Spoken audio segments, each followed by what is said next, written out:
Hey there, seventh graders. We are looking at page 80 called surface area of prisms. What is a prism? Well, it's a solid figure that has two faces that are parallel and congruent to each other. Like a cylinder is technically a prism because it has a circle and another circle.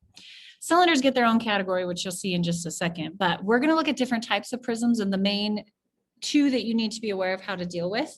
One is a rectangular prism. And a rectangular prism can be tricky because it can be easier because it's all rectangles, and it can be tricky because it's all rectangles because it's hard to tell which one the bases are. So we're going to start by finding the surface area of this prism by doing what it says up here. Draw and label the surfaces, then find the surface area. Well, the last notes that we looked at where we laid out all the nets, we know that a rectangular prism is just 6 rectangles. And remember how I showed you the Kleenex box and we realized, oh, these two are the same and these two are the same and these two are the same. So what I'm going to do is I'm going to color code and I'm going to draw them. This blue part right here. Again, it's always hard to see 3-dimensional objects on 2-dimensional paper. So if I redraw this, this is just, it really is just a normal flat rectangle that's 7 by 2, right? And the fact is we're going to have 2 of them. You don't necessarily even have to draw it out connected as a net. Sometimes as we focus on how would this connect as a net, it confuses us. But if we just look at, okay, there's one here, and then there would be one on the other side that I can't see right now.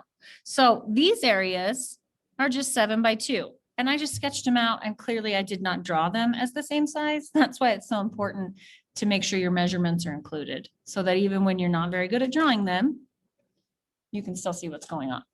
Okay, so 2 of the rectangles are that.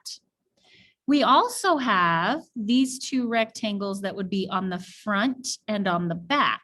Again, I can't see the one on the back, but I can see the one on the front. Remember, we've talked a ton about using vertical pieces to help you with other vertical pieces. That's like right here. If this is 2, this is also 2. Vertical pieces will all be the same here. So those purple rectangles are these long, skinny ones that are 2 by 14. Another one that's the same size. We'll prove it's the same size by putting the measurements on it because obviously I didn't draw it very well. But 2 by 14 is 28.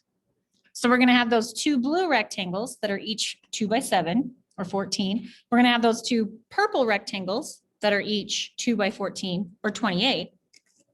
And we are going to have, I'm going to use one more color.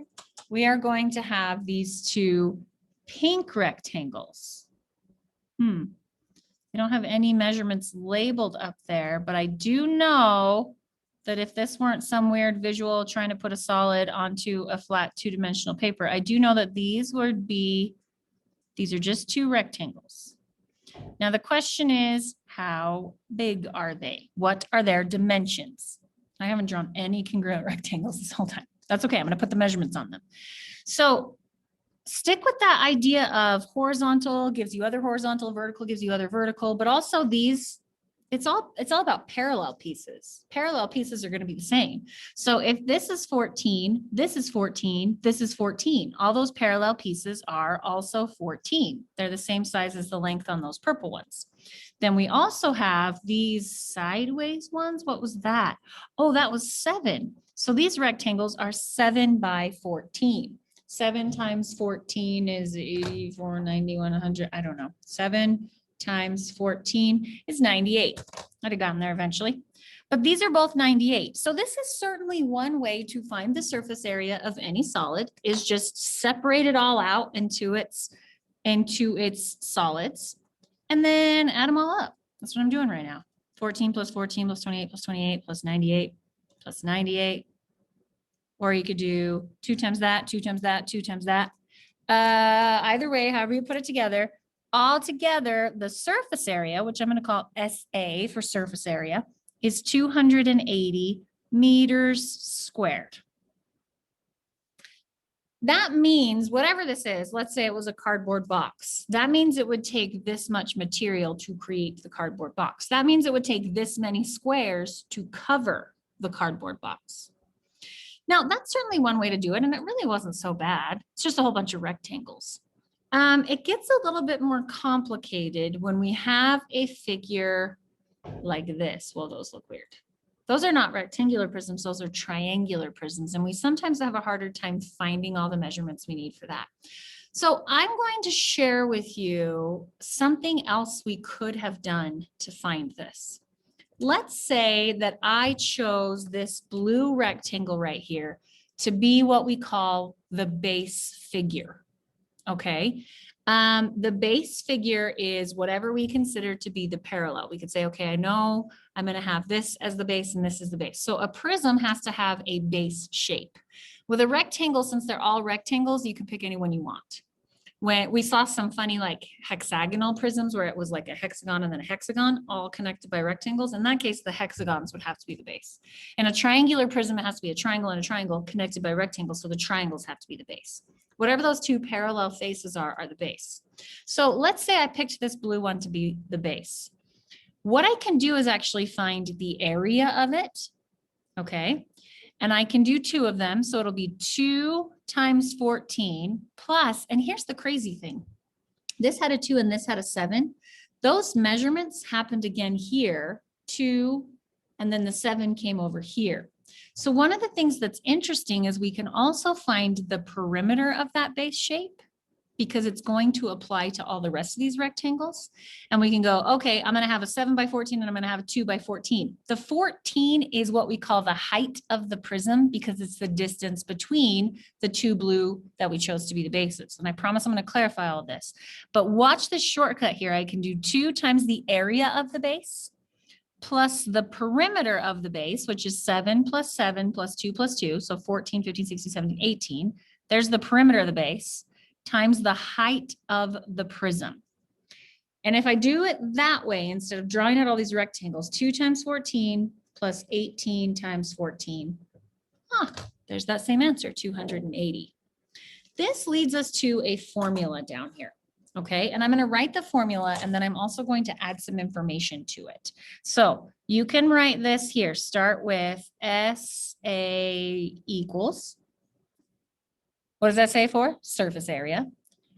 2, this was the area of the base. Now you'll notice as I write this formula that I'm going to use some capital letters and some lowercase letters. That really matters in geometry. That has a distinct meaning in geometry. Whether you're using capital or lowercase, it really makes a difference. So this is capital P, and this is lowercase h. 2b plus pH. Take a minute and say that right now. The surface area is 2b plus pH. Go ahead. Now, what do these mean? Well, when I'm writing these down here, I need to know that capital B, I'm going to draw an area over here, or an arrow over here. Capital B means the area of the base. And the base now is an entire shape. And this is a distinction between 2-dimensional and 3-dimensional figures that can be challenging for us that we have to get used to. So capital B is the area of the base. Capital P is the perimeter of the base. When I say the base, it's the same shape. We need to find the area of it and we need to find the perimeter of it before we plug it into this formula. And the last thing we need to be really super clear on is that this H is now the height of the prism. And again, this can be a tricky distinction, the height of the prism. These things mean something different when we're talking about a solid versus a 2-dimensional figure. So let me show you what I mean over here. See where we have this nice spot over here to kind of clarify things for ourselves? Let's say we just had a triangle. Okay, that is not a solid. It's a polygon. It's a 2-dimensional figure. When I have a triangle like that and I say, okay, this is H and this is B, those are lowercase letters.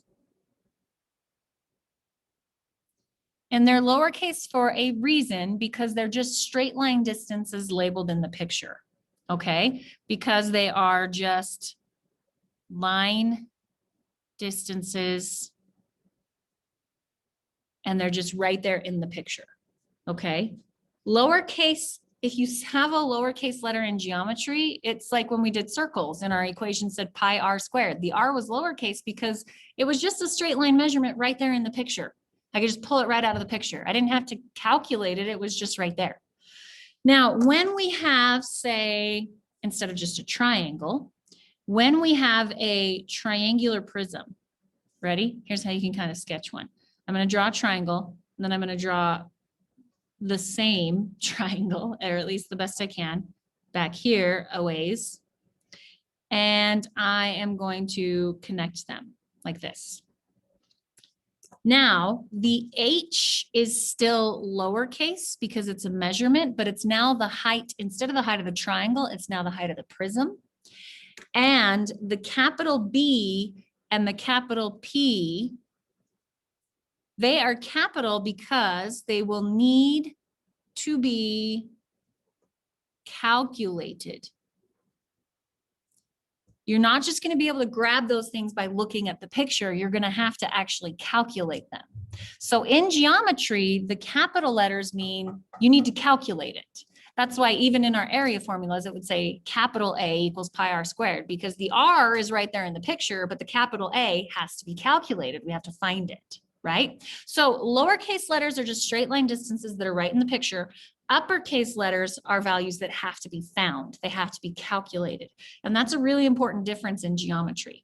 Now, what that means is if capital B and capital P need to be found and calculated from a figure, you first need to decide which figure is your base. In a rectangle, it can be anything. So we are now practicing 2B plus PH. I'm going to pick a rectangle and call it my base.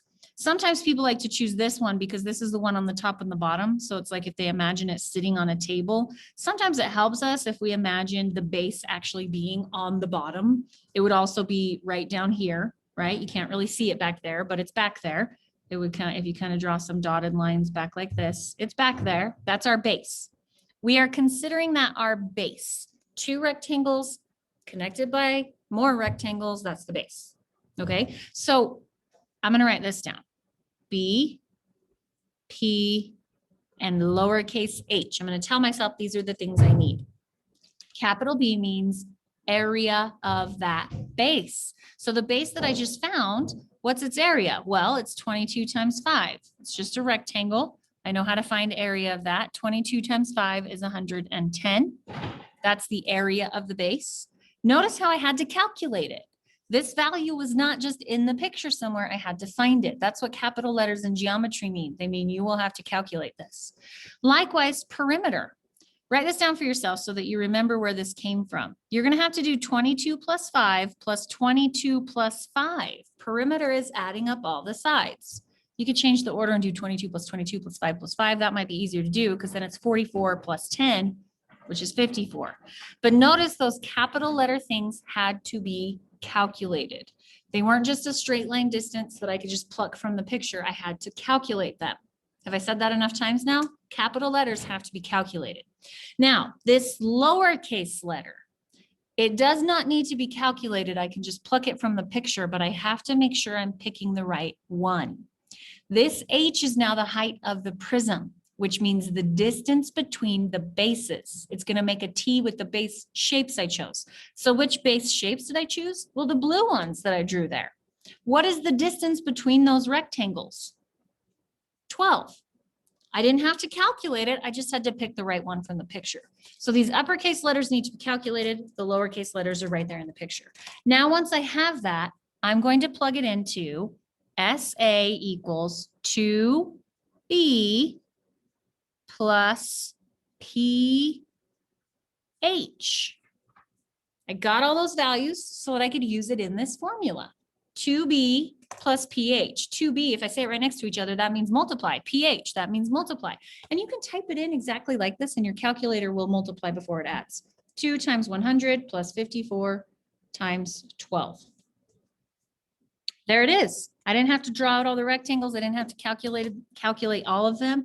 Surface area of this figure is 848 centimeters squared. Okay, let's try that again.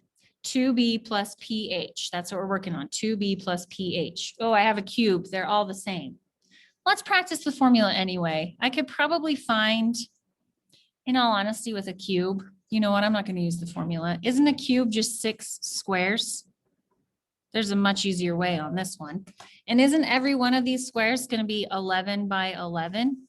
So can't I just do that?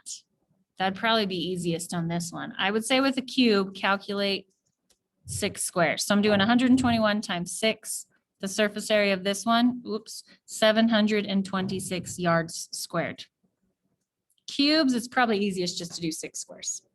Now, these are the ones, these triangular prisms, where the formula is especially useful. And another note I want you to add for yourself over here is that in a triangular prism, the triangle is the base.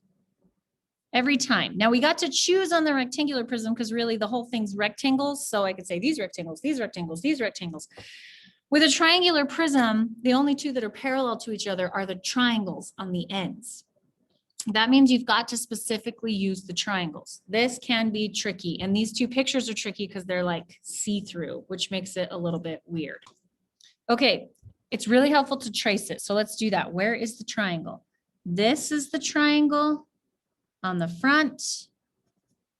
This is the parallel triangle on the back. Okay, I'm going to do capital B, capital P, and H. It's a triangle now. A triangle only has 3 sides to add up, and a triangle is 1/2 of base times height. I don't just do 22 by 5 or whatever. I got to do 1/2 base times height. What is the base and the height of this? Ooh, see that right angle there? This side was 8. That makes a T. It's so weird to see these in this format, but 8 by 6. Okay, 8 times 6 is 48. Half of that is 24. That means the area of the base is 24. It's a triangle, so I worked with it the way I know how triangles work. So I found the area of the base. Now I'm going to find the perimeter of the base. If it's a rectangle, you should have 4 numbers to add up because a rectangle has 4 sides.